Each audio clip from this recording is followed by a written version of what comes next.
Et donc, il y a dans cette dernière vidéo qu'on vient d'entendre un enseignement qui est, je crois, essentiel.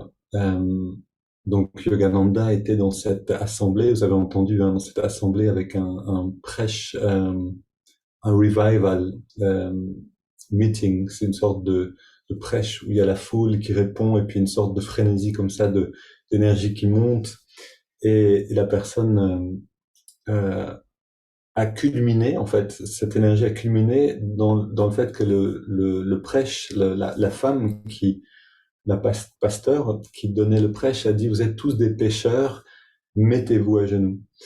Et, euh, et Yogananda était dans la salle et c'est le seul qui ne s'est pas mis à genoux.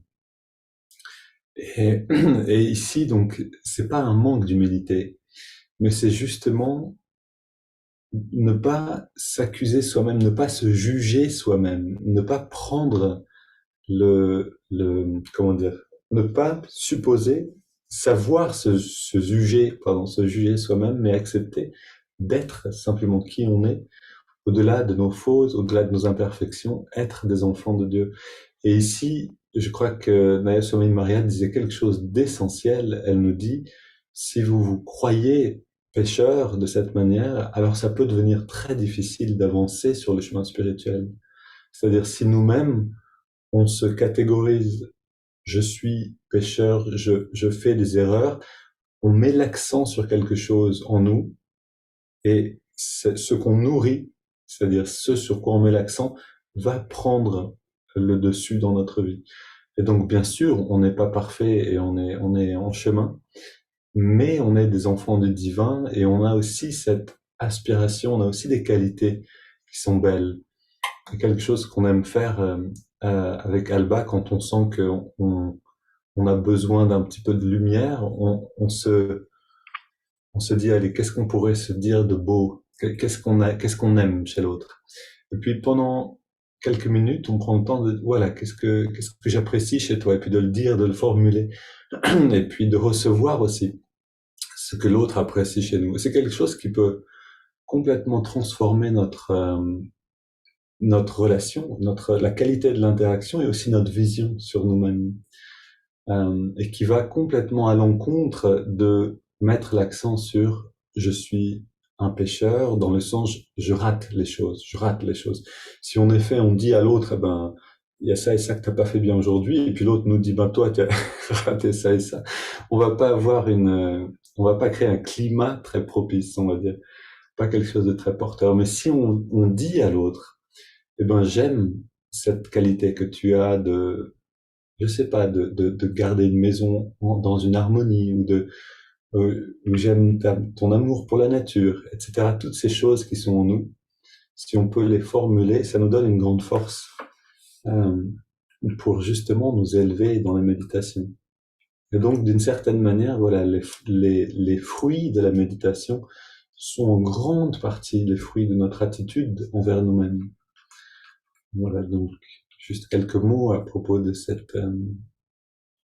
dernière vidéo, parce que c'est vrai que c'est quelque chose qui peut empêcher le chrétien d'avancer. C'est cette conscience, cette croyance d'être avant tout un raté, ce qui n'est pas le cas. Jésus lui-même m'a dit, vous êtes des enfants de Dieu. Euh, alors, oui, voilà, super, ça fonctionne bien. Tout le monde est là. On va commencer tranquillement. Juste ce qu'on va voir aujourd'hui. Donc, on est toujours dans la sagesse de Yogananda. Oui, alors juste un tout petit, oui, indication pour ceux qui nous rejoignent après l'enregistrement de cette vidéo. Ces deux vidéos dont je parle, vous les retrouvez sous la méditation, dans le texte de la description de la vidéo. Et je vous conseille de les regarder. Vous pouvez mettre les sous-titres en français. Ce sont des très beaux enseignements, témoignages sur la vie de Yogananda. Donc on est dans cette thématique, la sagesse de Yogananda, et aujourd'hui on va entendre un peu plus sur le karma et la réincarnation. Alors le karma ici c'est vraiment simplement les défis de la vie, et comment gérer ces défis-là quand ils surviennent. Ok. Donc, commençons. On se redresse, on redresse le regard, on redresse le dos, on ferme les yeux et on retrouve avec grand plaisir ce moment de reconnexion.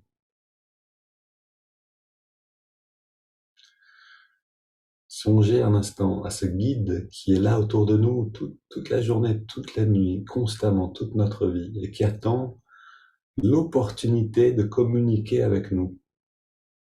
Et songez à sa joie d'avoir un moment chaque jour qui lui est entièrement dédié.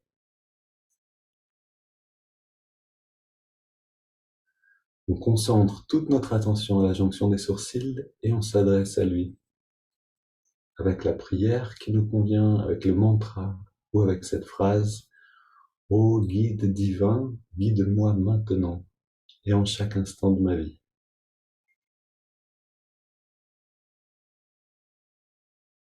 On répète cette phrase avec une grande inspire, puis une grande expire. On essaie de sentir les battements du cœur pour rentrer en nous-mêmes.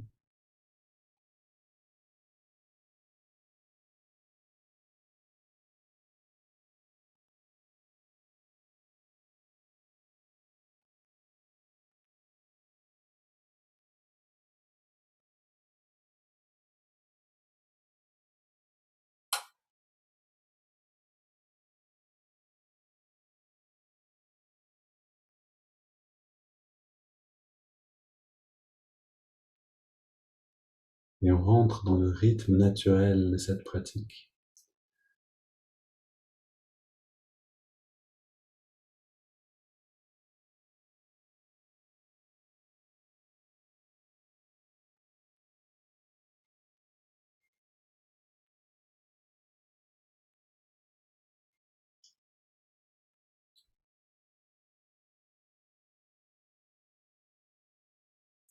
Et tout en répétant cette phrase, parce que la répétition nous permet de consolider, de renforcer le lien avec notre guide intérieur. Donc tout en répétant cette phrase, on veut rentrer dans l'expérience de cette relation. Finalement, c'est ce guide qui nous demande de répéter encore et encore. C'est ce guide qui nous amène dans cette situation chaque jour. C'est ce guide qui crée cette opportunité. Ressentons sa présence.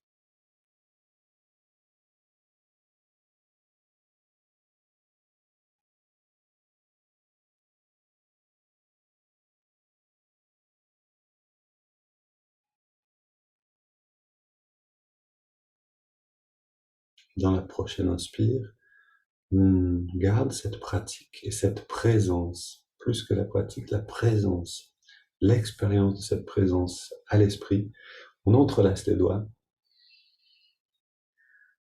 et on expire, on pousse les mains vers l'avant en arrondissant le dos.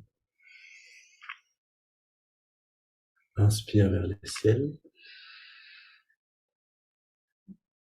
Expire, on se penche vers la gauche. Inspire, retour au centre. Expire vers la droite et on n'est pas pressé. Une respiration après l'autre, c'est la pratique intérieure qui compte. Inspire, on redresse vers le ciel.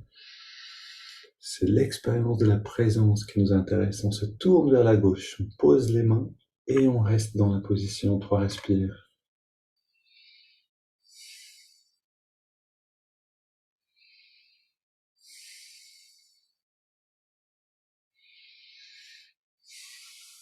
On revient au centre, inspire, les mains vers le ciel. Expire, on se tourne vers la droite, on pose les mains, on soutient et on crée de l'espace dedans par la respiration.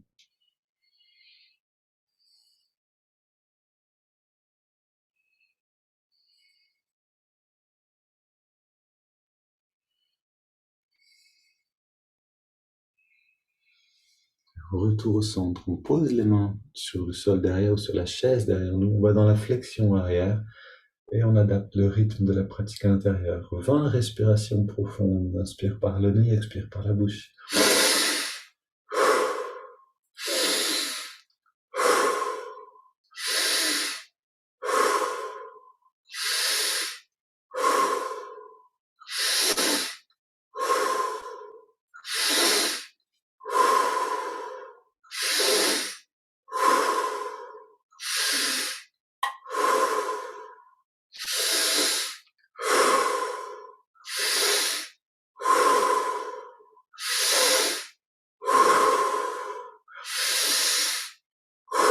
Prenons encore un peu plus d'air pour les 8 dernières respires.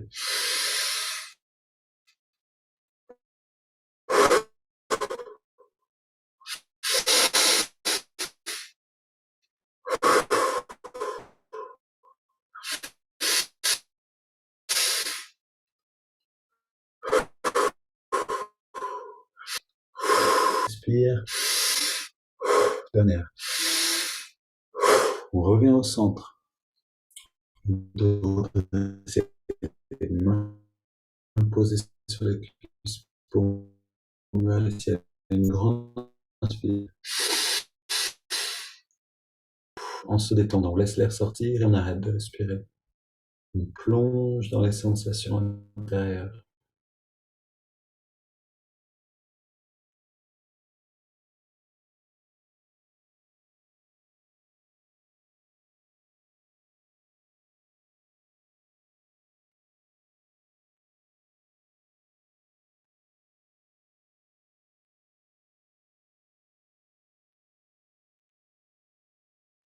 Savourer ces sensations-là en y prenant plaisir, qu'on va aller établir la conscience dedans. On inspire maintenant profondément.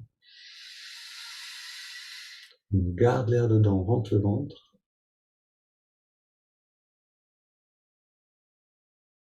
On relâche le ventre et on expire. Et un instant pour prendre plaisir à cette perception améliorée de l'intérieur de nous-mêmes.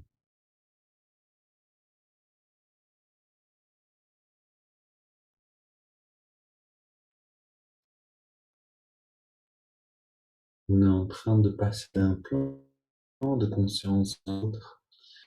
On sent d'abord le corps avec les étirements. Puis on sent l'énergie avec le pranayama, avec les respirations. Ensuite, quand on sera dans la méditation, on passera de l'énergie à la béatitude elle-même, qui est la conscience elle-même. Le corps, l'énergie, la conscience, 3 dimensions dans lesquelles on vit simultanément. Et on est souvent seulement conscient du corps. On a besoin de remonter à la source de l'existence pour faire l'expérience de notre vraie nature. Double inspire par les narines. Contracte les poings, les muscles de tout l'or. Et on relâche tout. Encore une fois. On transforme les tensions en détente. Une dernière.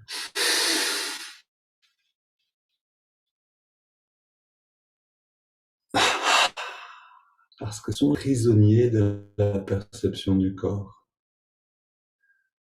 Une tension crée un inconfort. Cet inconfort m'oblige à être dans la perception corporelle. Et c'est très difficile quand on est dans beaucoup de tension d'aller dans l'intérieur. En fait, c'est d'abord détente et ensuite on peut rentrer en nous-mêmes. Maintenant, on inspire lentement, profondément, avec la prière continuelle ou le mantra japa à l'intérieur. On inspire, on garde l'air dedans.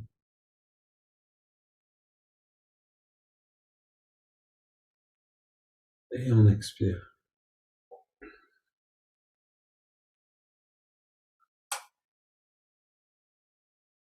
Inspire à nouveau.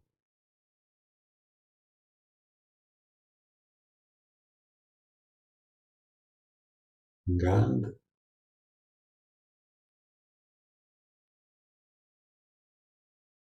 Expire.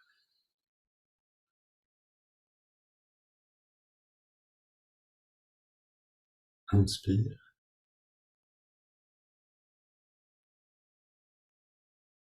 Garde. On alimente l'œil spirituel, centre de la conscience christique, et on expire.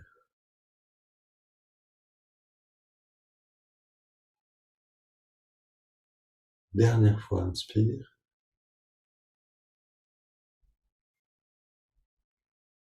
On retient.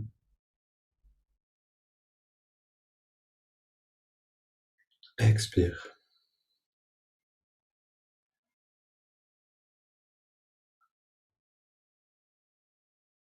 Une inspiration profonde. Puis on laisse aller l'air naturellement, sans plus contrôler le souffle. Aussi détendu qu'un dormeur. L'état du sommeil profond et l'état de la méditation sont très similaires, sauf que dans un on est conscient, dans l'autre on ne l'est plus. D'habitude, certains peuvent rester conscients dans le sommeil profond. Maintenant, restons dans cette détente. Et alors, avant que j'oublie, je voudrais juste faire passer une info, sinon je vais vraiment oublier de le faire. On a un site internet, anandaprovence.com, tout attaché, anandaprovence.com. Vous pouvez aller voir dessus et retrouver notre fameux blog où déjà il y a des commentaires. Ok, on continue la lecture de la sagesse de Yogananda. Comment gérer les défis karmiques? Les gens recherchent rarement des causes cachées derrière les événements de leur vie. Ils ne peuvent pas comprendre pourquoi ils souffrent. La souffrance elle-même dresse un épais rideau sur leur esprit, obscurcissant son origine.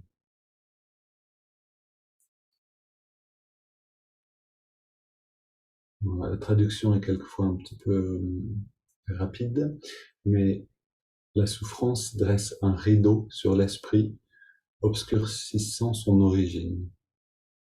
Ce n'est que par une profonde communion intérieure avec des états de conscience supérieurs qu'il devient clair que toutes les déficiences, qu'elles soient mentales ou physiques, sont les conséquences justes de la mauvaise conduite d'une personne dans le passé. Voilà une phrase d'ailleurs, une chose que les disciples de Jésus savaient, que quand ils lui ont demandé, cet homme est-il aveugle de naissance parce qu'il a péché ou parce que ses parents ont péché? Ce qui sous-entend, est-ce que lui-même a créé la misère dans laquelle il est maintenant? Mais je continue avec la lecture. Un sage possède la clarté intérieure pour percevoir la cause exacte de chaque mésaventure. Il peut alors prescrire des actions qui supprimeront cette cause en tant qu'influence dans la vie d'une personne. Celui qui est né défavorisé de quelque manière que ce soit doit résister farouchement à la tentation de s'apitoyer sur son sort. S'apitoyer sur soi-même, ce n'est que diluer son pouvoir intérieur de surmonter ses difficultés. Au lieu de cela, affirmer, il n'y a pas d'obstacle, il n'y a que des opportunités.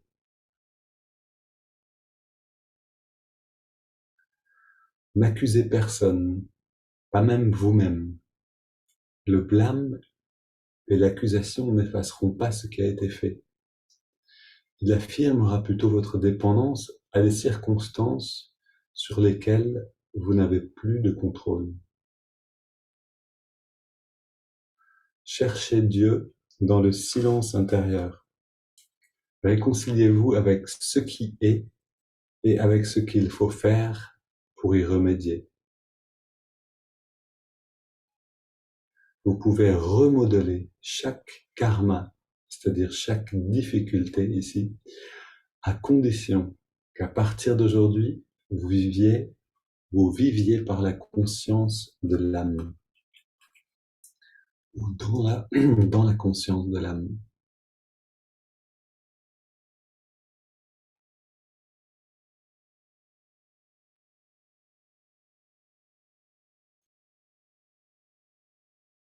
Et on connaît par chance le chemin de cette conscience, le chemin pour aller toucher à cette conscience Entrons en nous-mêmes. Trouvons d'abord, tranquillement, dans les narines, l'endroit où on sent l'air le mieux.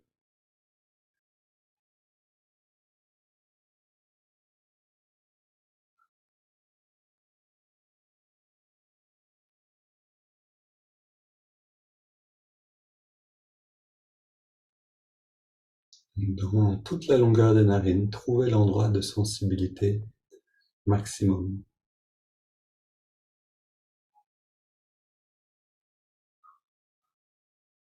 Quand on l'a trouvé, on garde l'attention à cet endroit-là et on sent la fraîcheur de l'inspire à cet endroit-là.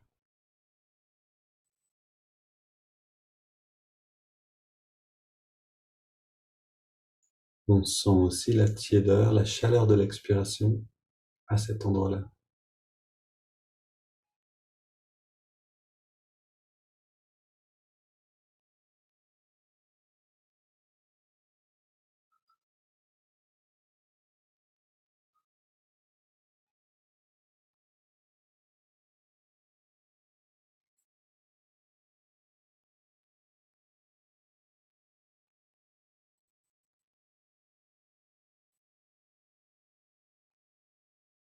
On prend le temps d'aller parfaitement sur ce chemin.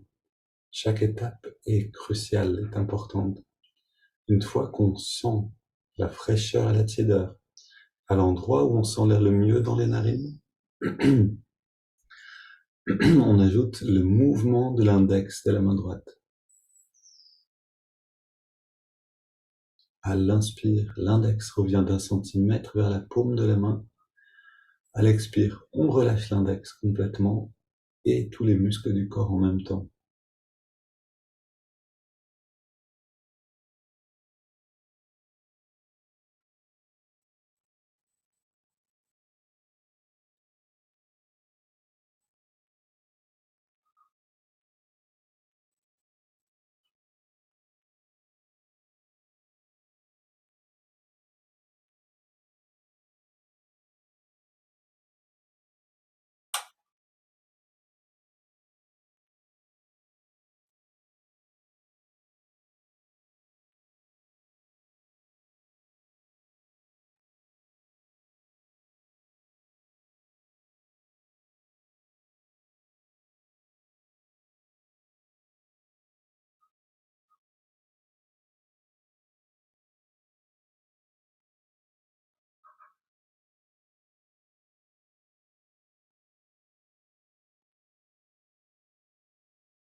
En quelques respirations encore, on atteint cet état de détente profonde qui entraîne le retrait des sens.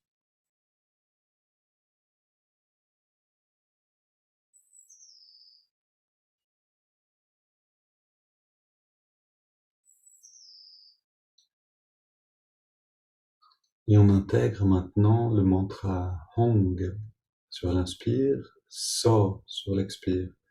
Hong So, chanter intérieurement, mentalement seulement. Ce mantra qui va nous permettre de nous immerger dans le bien-être naissant.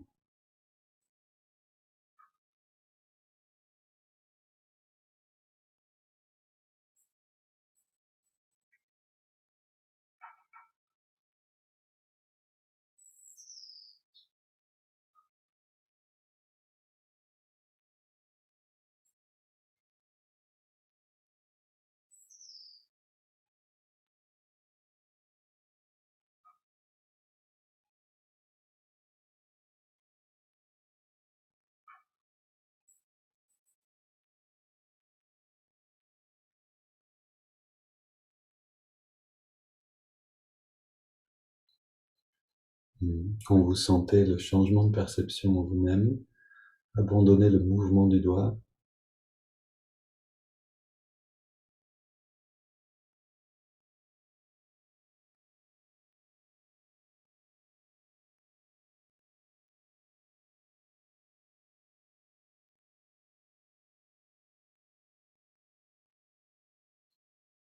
On peut entrer très profondément en nous-mêmes, dans cette béatitude, dans cette conscience. Tout dépend de l'application et de la régularité. Soyons entièrement immobiles, complètement détendus.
Et maintenant, une inspiration profonde.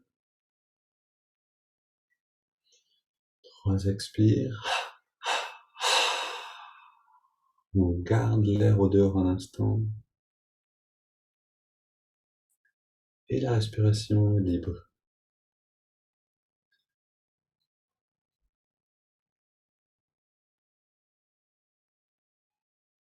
On abandonne, on abandonne les techniques, l'observation du souffle, le mantra,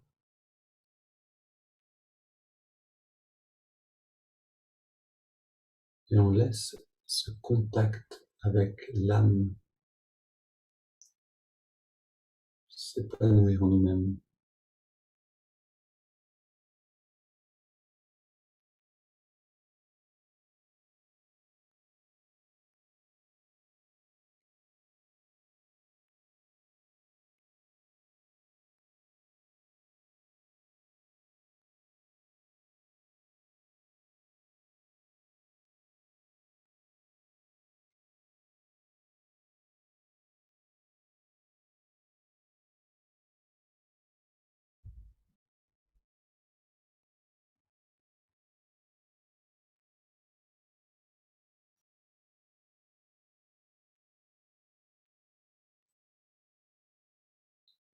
On fait l'expérience de ce contact, de cet état de non-désir, parce que entièrement rempli,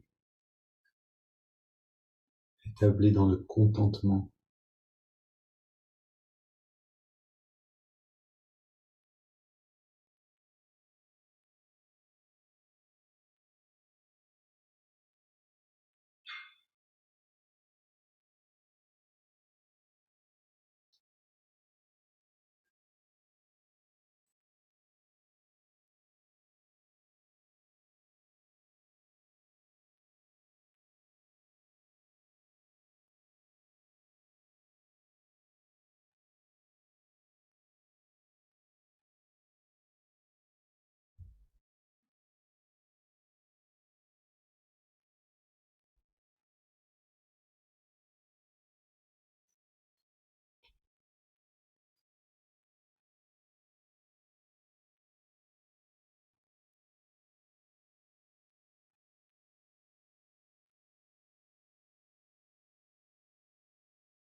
Maintenant, si dans la phase d'expansion actuellement, les pensées vous perdent un peu trop, n'hésitez pas à retrouver votre prière continuelle, votre mantra, comme au début, sans forcément contrôler le souffle, mais en restant très détendu, avec le moins d'efforts possible.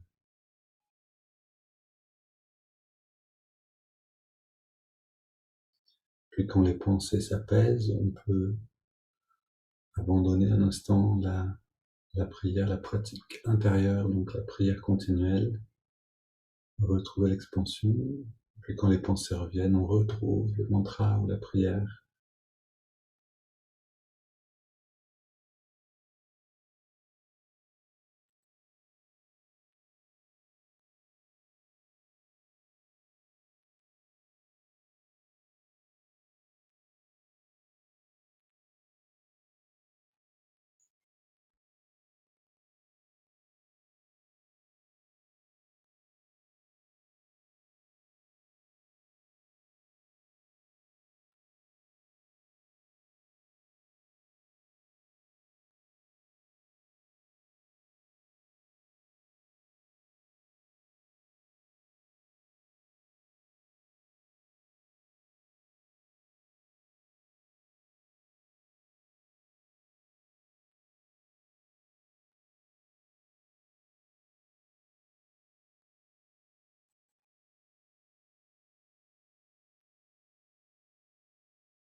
Voilà. Restez autant que cet état perdure naturellement, puis amenez tout ça dans votre journée.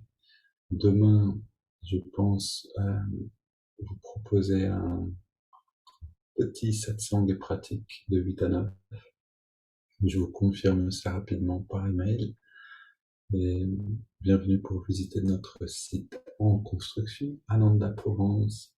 Une belle journée à tous.